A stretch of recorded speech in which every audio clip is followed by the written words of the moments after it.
नमस्कार दोस्तों, मैं आरजे तनु। आज राखी के इस पावन पर्व की आप सबको बहुत बहुत हार्दिक शुभकामनाएं।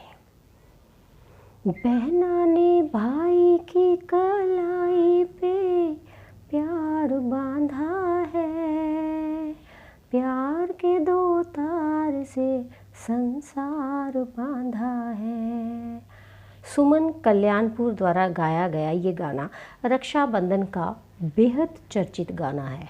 भले ही ये गाना बहुत पुराना ना हो, पर भाई की कलाई पर राखी बांधने का सिलसिला बेहद प्राचीन है। रक्षाबंधन भाई बहन के रिश्ते का प्रसिद्ध त्यौहार है। रक्षा का मतलब सुरक्षा और बंधन का मतलब बाध्य है। रक्षाबंधन के दिन बहनें भगवान से अपने भाइयों की तरक्की के लिए प्रार्थना करती हैं और मस्तक पर टीका लगाकर रक्षा का बंधन बांधती हैं, जिसे राखी कहते हैं। भारतीय धर्म संस्कृति के अनुसार रक्षाबंधन का त्यौहार श्रावण माह की पूर्णिमा को मनाया जाता है। श्रावण यानी सावन में मनाए जाने के कारण इसे श्रावणी या सावनी या सलूनो भी कहते हैं। हिंदू धर्म के सभी धार्मिक अनुष्ठानों में रक्षा सूत्र बांधते समय संस्कृत के एक श्लोक का उच्चारण किया जाता है, जिसमें रक्षाबंधन का संबंध राजा बलि से स्पष्ट रूप से दृष्टिगोचर होता है। ये श्लोक रक्षाबंधन का अभीष्ट मंत्र है। येन बद्धो बलिराजा दानवेंद्रो महाबलः तेन त्वामपि बध्नामि रक्षे माँ चल।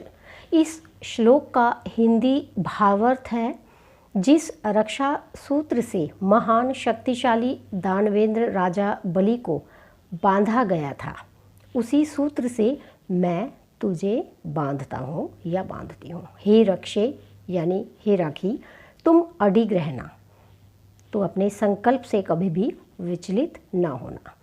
इस त्योहार की शुरुआत के कई साक्ष्य इतिहास के पन्नों में दर्ज हैं, जिसके अनुसार रक्षाबंधन की शुरुआत का सबसे पहला साक्ष्य रानी कर्णावती व सम्राट हुमायूं है। मध्यकालीन युग में राजपूत व मुस्लिमों के बीच संघर्ष चल रहा था। रानी कर्णावती चित्तौड़ के राजा की विधवा थीं। उस दौरान गुजरात के सुल्तान बहादुर शाह से अपनी और अपनी प्रजा की सुरक्षा का कोई रास्ता न निकलता देख रानी ने हुमायूं को राखी भेजी थी। तब हुमायूं ने उनकी रक्षा कर उन्हें बहन का दर्जा दिया था। दूसरा उदाहरण अलेक्जेंडर व पुरु के बीच का माना जाता है। कहा जाता है कि हमेशा विजयी रहने वाला अलेक्जेंडर भारतीय राजा पुरु की प्रखरता से काफ़ी विचलित हुआ।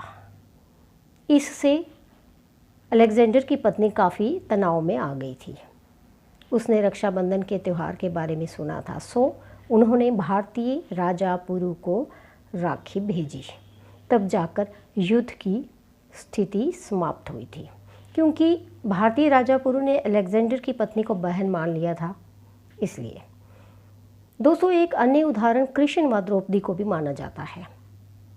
कृष्ण भगवान ने दुष्ट राजा शिशुपाल को मारा था।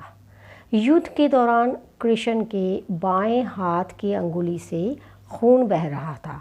इसे देखकर द्रौपदी बेहद दुखी हुई और उन्होंने अपनी साड़ी का टुकड़ा चीरकर कृष्ण की अंगुली में बांधा, जिससे उनका खून बहना बंद हो गया।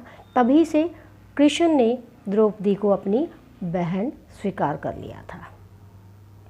वर्षों बाद जब पांडव द्रौपदी को जुए में हार गए थे और भरी सभा में उनका चीर हरण हो रहा था, तब कृष्ण ने द्रौपदी की लाज बचाई थी। तो दोस्तों, ये थी रक्षाबंधन से जुड़ी कुछ बातें। एक बार फिर आप सबको आज के इस पावन दिन की बहुत बहुत शुभकामनाएं। मुझे दीजिए अनुमति। धन्यवाद।